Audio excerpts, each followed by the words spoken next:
Hi guys, and it is really good to see you again. Today I'm going to be looking at the topic of extreme sports. So we'll get lots of interesting vocabulary and also help you to give some really good answers to part 3 questions about extreme sports. Let's get straight into it.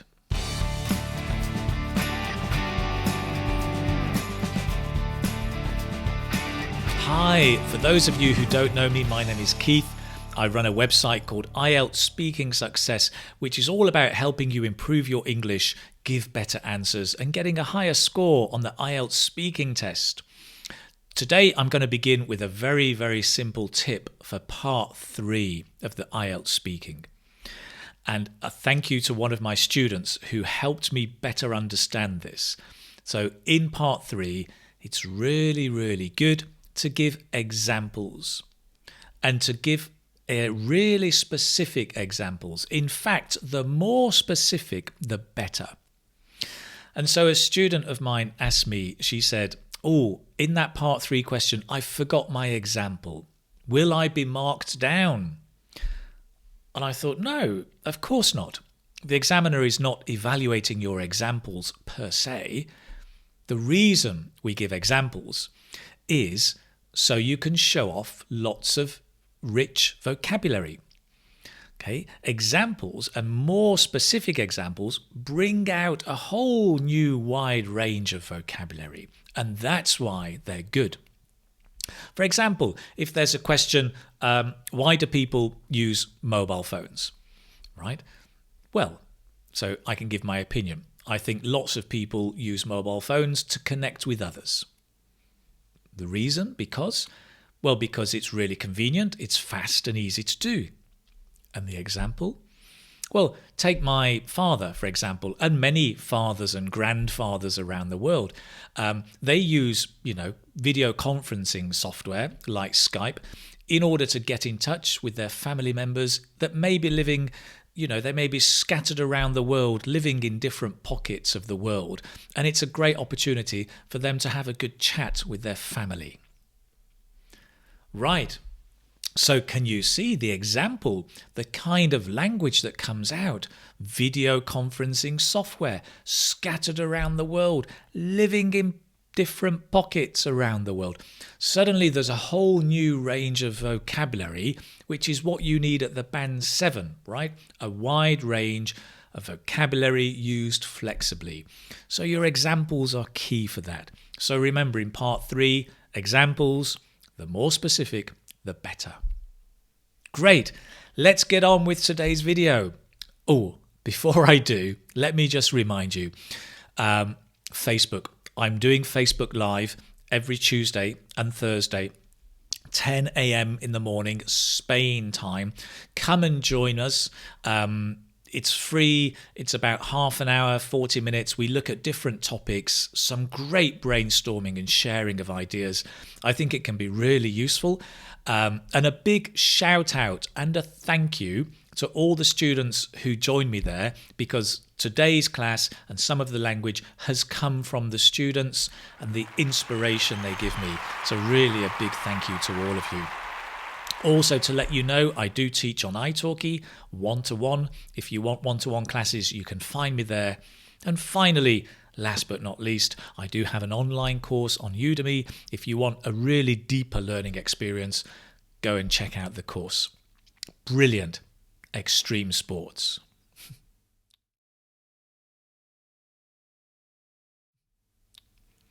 So, what do we mean by extreme sports?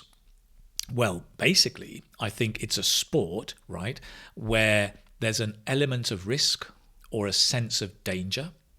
So it's a sport beyond a normal sport, where people are taking risks. Okay, it's also a very strenuous exercise. So often it's more difficult. There's a bigger effort and a stronger kind of activity that's needed.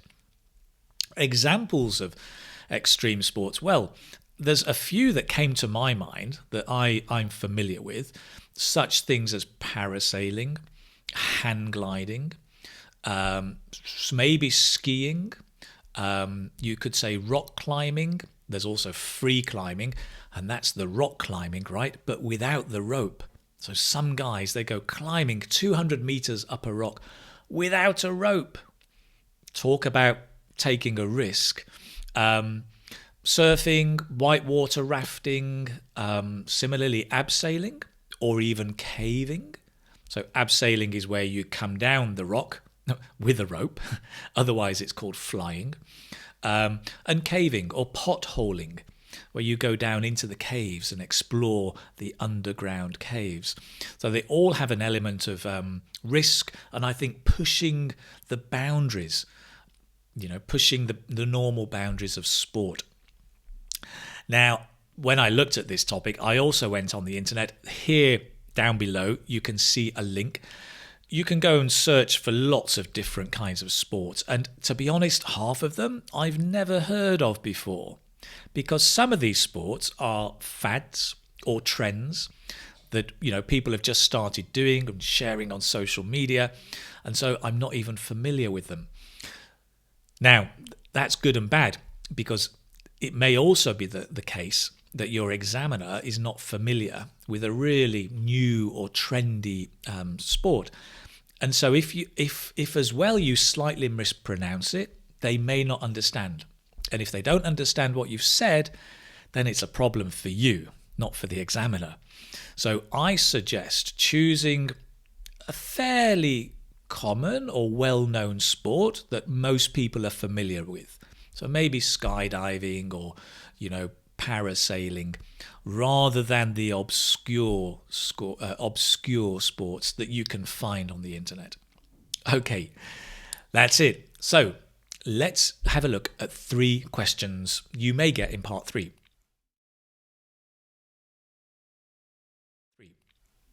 Typical questions, right? As always, why do people do blah, blah, blah?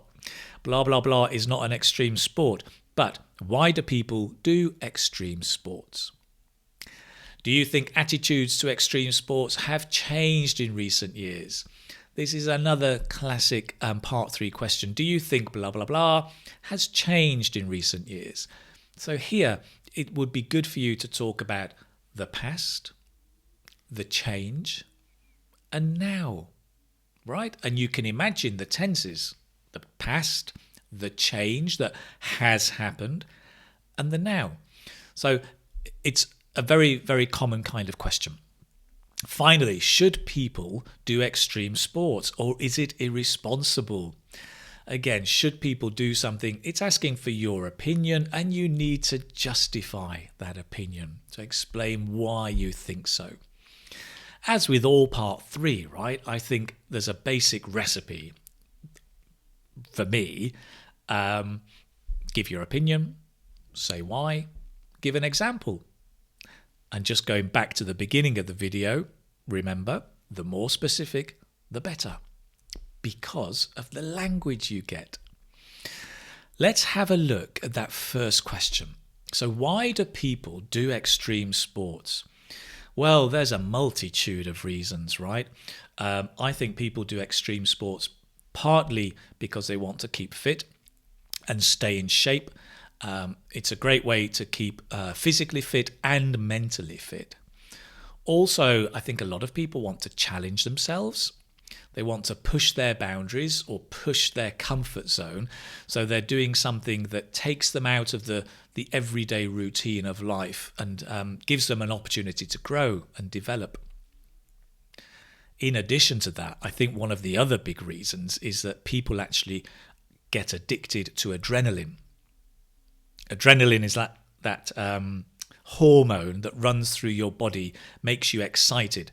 So either when you are excited or nervous, like when you're doing the IELTS speaking test, adrenaline goes through your body, makes you nervous, makes you excited, and people get addicted to the adrenaline rush. They want that adrenaline kick, so they want it again and again, and so they become addicted to the extreme sports, pushing further and further every time they do it. There you go. There are some ideas. There are other ideas you could talk about. Why do people do extreme sports? Nowadays, right, people are sharing their experiences online, on social media. So maybe some people are craving love and fame. So they're out there, they're climbing on the top of a building, taking a photo or a selfie of them doing acrobats on top of the building, jumping and spinning and somersaulting, and making a video, putting it on social media and getting likes and becoming famous. So maybe they crave fame. Besides that, people also, people get a kick out of doing extreme sports. It means that, they get excited by it, they get a kick out of it. But also, if their peers or their peer group are into extreme sports, then they want to belong and they want to be a part of that group. So very often keeping up with the Joneses, as we say in English, or keeping up with your peers, then you have to do extreme sports the same as your peers. So there's often that kind of team feeling or sense of group and group belonging that incentivizes people to do extreme sports. Finally, I know some people do it as a bet. So there are some people who do extreme sports as a regular hobby, others as a one-off. And sometimes somebody has made a bet or a wager with them and saying, I dare you, I bet you won't jump out of an aeroplane. And so they go and do a parachute jump, which is a kind of extreme sport, as a bet. That's another way.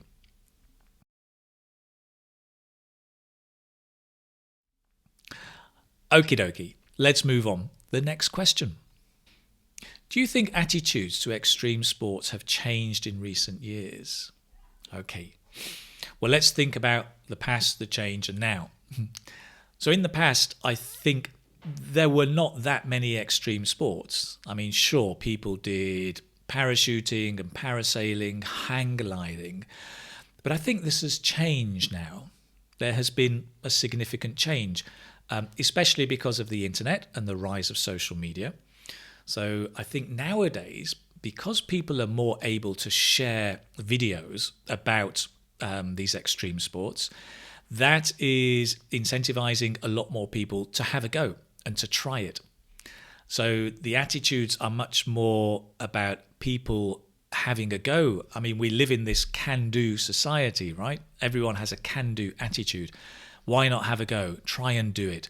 Have a new experience. So I think, yes, the attitudes are that we can try a lot more extreme sports, much more than in the past. And there's a wider range that we can try. Because of this sharing, people are more creative, more innovative. And so they are showing the examples of new extreme sports that they have made up and putting them on the internet. And other people are having a go. Maybe there's even the competitive spirit that someone wants to be even better at doing it, to jump even higher, climb even higher, run even further than anybody else. So yes, absolutely, I think these attitudes have changed. So language-wise, there's some things there I think you can talk about social media. People are more inclined to have a go. People are more likely to try, to have a go, to try their hand at something. I want to try my hand at potholing, right? To have a go. Nice language. You can talk about creativity, innovation, or being innovative.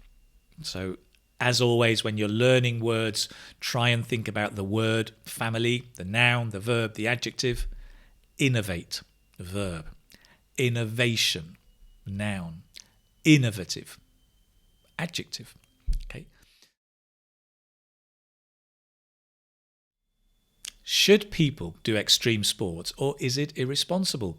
Well, I guess with this question, you can talk about yes, people should do it, or no, they shouldn't because it's irresponsible. Let's look at both sides. Yes, I think it is important that people do extreme sports. We have such a sedentary lifestyle nowadays that we need to do more activity. And extreme sport can be a great way of keeping fit and staying in shape. Doing some cardiovascular activity is really good. What's more, we often live a kind of a boring lifestyle, very much caught in a routine, in the day-to-day monotonous tasks we do, that we need something different to excite us and kind of feel the energy of life. And so I think it's great for people to do extreme sports. They can push their boundaries a little bit and develop themselves physically as well as mentally. So there are some things for the yes, right? But what about the no? Should people do them? Well, maybe not. Maybe it's irresponsible. And I think there are two reasons here. One is that it's irresponsible for themselves because, first of all, they may injure themselves, right?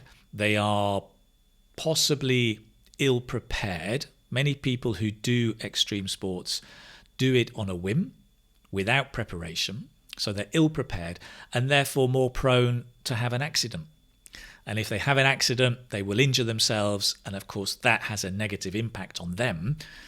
For example, somebody climbs a mountain and breaks their leg. They can't work for the next 6 weeks. Their family have to take care of them. It puts all of their family out. So it has a kind of a knock-on effect, a negative knock-on effect to a lot of people. That's just for starters.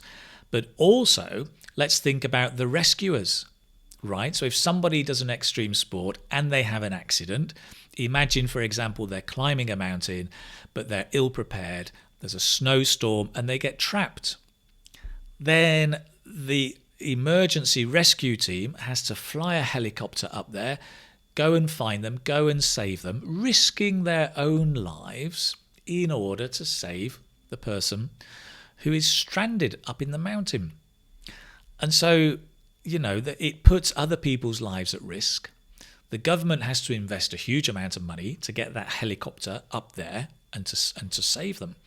So you could say, it's really irresponsible to do extreme sports, especially if people are ill-prepared. So long as they're well prepared and they know what they're doing and may be guided by a professional, then it's fine. But otherwise, it can be really irresponsible. So some interesting ideas to look at there, right? And you can think of different examples. The other day, I don't know if you remember this, about a year ago in Thailand, there was a group of boys, they were a football team, and schoolboys, right? And their coach took them to go into a cave to explore some caves. I'm not sure if it was extreme sports, but they were in the cave, they were kind of potholing, and they got stuck.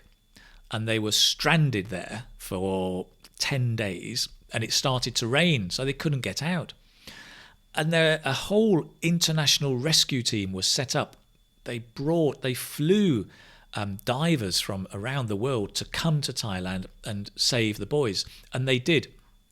But many people say it was irresponsible of the boys and the coach to do that, to go into the caves, because of the cost and the emotional cost on the family of trying to rescue them. So that's an interesting example you could talk about. And do notice, right, the more specific the example, what kind of rich language comes out. So that's today's message. Examples, the more specific, the better. There is another thing, I think, to talk about irresponsibility, and that's to do with the social media, right? So people who do extreme sports and then they film it and they show it, that can influence very young people, give them a false sense of security. So they see somebody walking atop or on top of a building and doing a somersault or jumping. And they think, oh, that's exciting, I can do that, without realizing the full implications and how dangerous it really can be. So there is a real danger that this sharing on social media of extreme sports and making it look easy gives people a false sense of security, and youngsters who are maybe much more gullible can try and imitate or mimic that, and the consequences can be very, very bad, right? If they have an accident, or even worse, if they die. It does happen, unfortunately. So that's something else you could talk about. Great, we've talked about extreme sports. Lots of language, lots of ideas, especially for part 3 questions. And remember that tip, all about the examples. Make them as specific as you can. That's it for today. I hope you enjoyed the video. Thank you very much for watching. I really do appreciate it. Tell your friends, share this with them, and I look forward to seeing you here very soon. New topic, new ideas to help you improve your English, get better answers, not get better answers, give better answers, and get a better score on the IELTS speaking. Take care now. Bye-bye.